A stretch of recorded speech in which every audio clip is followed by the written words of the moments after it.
warahmatullahi wabarakatuh. Saudara sekalian yang dirahmati Allah, pada kesempatan yang baik ini saya ingin menyampaikan tips menjaga keharmonisan rumah tangga.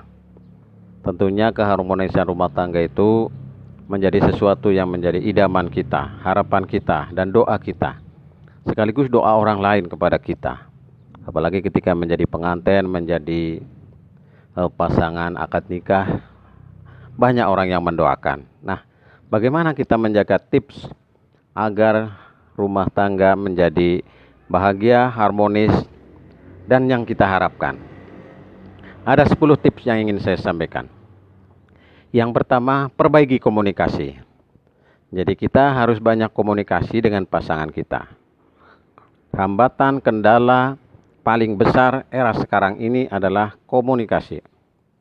Seringkali kita berkomunikasi dengan orang lain, tapi dengan pasangan kita malah kita tidak berkomunikasi. Maka perbanyaklah kita berkomunikasi dengan pasangan kita. Ini yang pertama. Kemudian yang kedua, hindari kekerasan fisik. Bagaimanapun perbedaan pendapat, bagaimanapun kalau ada persoalan konflik dan lain sebagainya, jangan sampai ada benturan fisik. Jangan sampai kita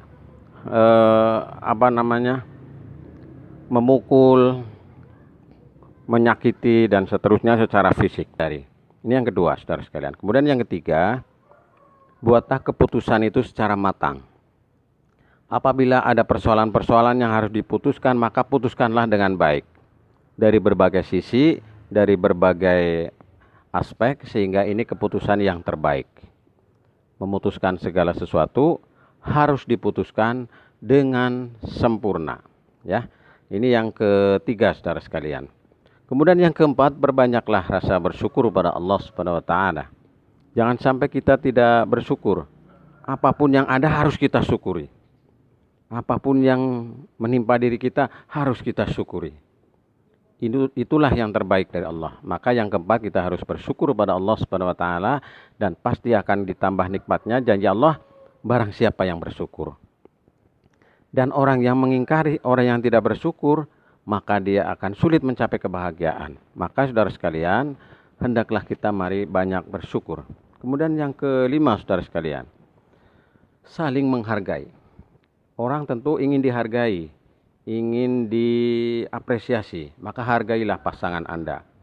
Maka hargailah pasangan kita. Maka hargailah orang lain akan menghargai kita. Hormatilah orang lain, maka orang lain akan menghormati kita, dan seterusnya. Nah, ini yang kelima, saudara sekalian. Kemudian yang keenam, adil dalam urusan waktu. Waktu yang 24 jam ini harus diberikan perhatian yang khusus terhadap pasangan kita, terhadap istri kita, atau bagi istri terhadap suami. Nah, ini harus ada pembagian waktu yang baik. Jangan sampai waktunya kita habiskan hanya untuk diri sendiri, hanya untuk mengurusi urusan sendiri, tapi tidak ada waktu untuk pasangannya. Inilah yang menjadi perhatian bagi kita. Kemudian yang ketujuh ini, saudara sekalian, yang ketujuh, berliburlah bersama. Sekali tempo jalan-jalan ke warung atau ke tempat objek wisata bersama keluarga, istri, ataupun anak-anak. Inilah upaya kita, antara lain untuk menjaga keharmonisan dalam sebuah rumah tangga. Kemudian yang ke-8, saudara sekalian, adalah bersikap terbuka. Bersikap terbuka, kalau ada apa-apa terbuka. Jadi jangan sampai tertutup, kemudian ada persoalan kita tidak menyampaikan, maka nanti suatu saat persoalan menumpuk dan seterusnya, maka ini akan menjadi bom waktu. Maka bersifatlah terbuka. Kemudian yang ke-9, ini yang penting juga bagi kita semuanya, adalah saling mengingatkan. Tawassobil haqqi wa tawassobis sabr. Saling mengingatkan antara satu dengan yang lain akan memberikan kenyamanan, kedamaian, dan mestinya yang diperingatkan adalah dia berterima kasih. Karena manusia itu tempat salah, tempat lupa, kadang maka dia harus diingatkan.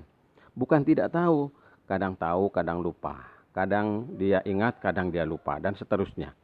Nah, ini yang ke-9, saudara sekalian. Kemudian yang ke-10, ini yang terakhir, adalah saling mengerti.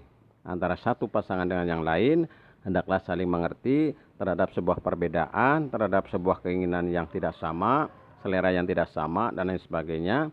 Maka ini hendaknya saling mengerti.